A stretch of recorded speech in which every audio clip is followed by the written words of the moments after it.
So last year in September, I did a review on the Davidoff Orchant Seleccion Toro, and I gave it a good review. I gave it a good conclusion. It's a fantastic cigar, not quite as good as the Davidoff Orchant Seleccion Lancero, because that was legendary level cigar. That was one of the best cigars I've ever smoked. But the Toro is a very, very good cigar. And I pointed out how it comes in a really nice box, but I didn't do an unboxing or really focus too much on the presentation. And in terms of presentation, Davidoff has done a fantastic job. It's got this really classic, elegant design and look to it. And I thought I'd go back, show it a little bit of love, and do a little unboxing on the Orchant Seleccion Toro. So here we have the box of cigars. It comes in a cardboard box. So we've got the box inside the box. So this is the cardboard outer box. And underneath it, you've got a little bit of information. You've also got this little section over here, which tells you that it's this one is number 73 out of 300. And I hate this, by the way. Like, this really annoys me. And then you've got this as well. But you've got the warranty sticker, just a little bit of information. It is a Cigars exclusive or an Orchant. Well, it is a Cigars exclusive and it's an Orchant selection. It's a Toro cigar as well. And this is the outer box. Just completely white with golden black lettering. Beautiful, beautiful presentation. As I said, just classic, elegant, nothing over the top. And this is what I love about Davidoff. They never go too far. They never go too far. It's just beautiful and classic. I keep saying classic. It's just this kind of, it's got this certain elevated elegance to it, you know. And I really like that about Davidoff. They don't feel like they need to make crazy, expensive, stupid looking boxes. Even with their limited editions, they never ever go overboard. And this is a great example of that. You know, classic design, very simple. You've got the Liverpool skyline there, the lettering as well. Feels really good. The box, beautiful, just simple. You know, it doesn't even have a clasp on it. Maybe a clasp would have been nice, but I think, you know, in this particular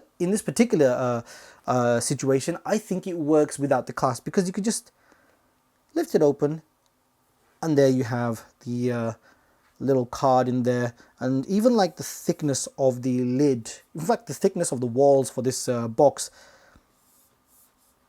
properly well made.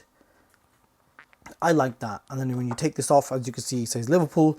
You've got the cigars, and these cigars, oh, the aroma, they look beautiful. They smell amazing. I love these cigars. They are fantastic, fantastic cigars. Honestly, if you haven't tried these cigars, if you haven't smoked these cigars, I highly recommend you. I highly recommend them. Obviously, I wouldn't recommend you go out and just buy a box. Try some singles first. Then, if you like them, then buy the box. But they are running out, as you saw. There's only, you know, there were only 300 boxes made. So, you know, you might want to be quick about it. But inside, we've got the cigars over here. The only thing I don't like about this is the fact that there's too much space. Like, there's more space than required to hold 10 cigars. Now, it may be because, you know, some of you may be thinking, well, that's because, you know, they come in cellophane. And yes, these cigars do come in cellophane. And, you know, I took that cellophane off because I hate the look of cellophane on cigars. I'm not against cellophane. If there's cellophane on a cigar whilst it's being shipped, transported, or stored, or while it's in the shop, perfectly happy with that. In fact, I'm a supporter of cellophane in those particular scenarios. I think that cellophane is fantastic when it comes to managing humidity and preventing damage on cigars. Great work. Anyone who's using cellophane on their cigars, fantastic. Thank you. Keep up the good work. But as soon as I bought those cigars, as soon as they come home, I am taking those condom fuckers off. Those things are getting thrown in the bin. I do not want to see cellophane on my cigars in my own house.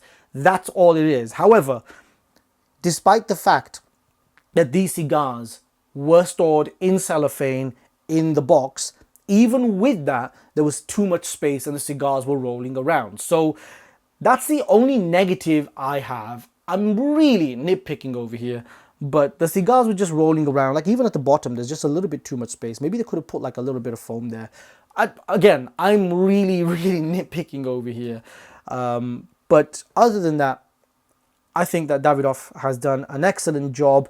The cigars are beautiful, just gorgeous looking cigars, firmly packed, like honestly really really well packed cigars.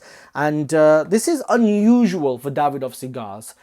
Davidoff cigars in general are not, or in my experience, are never as firmly packed as these cigars are. These feel way more dense, way firmer, and like even the draw. When I did the review last year, when I did the review, I mentioned that point that, you know, the draw was firm, like unusually firm for Davidoff, and I love that. So could be because Mitchell wanted them to be a little bit firmer. Maybe he's not a fan of the looser-ish draw of certain Davidoff cigars, but I think this is the perfect draw. Like, Davidoff have nailed it with this cigar. This is exactly the kind of draw that I want in virtually every cigar. But yeah, that's just a relatively quick, I say quick, it's been 6 minutes already. A relatively quick unboxing of the Davidoff Orchant Seleccion Toro. I love the presentation of this. I think that Davidoff and Cigars have done a brilliant job with this particular box of cigars, and I know that I'm definitely going to be enjoying them. Just want to say thank you so much for watching my video. If you like this video, hit the like button, subscribe, share this video, and I hope to see you all in the next one. Thank you.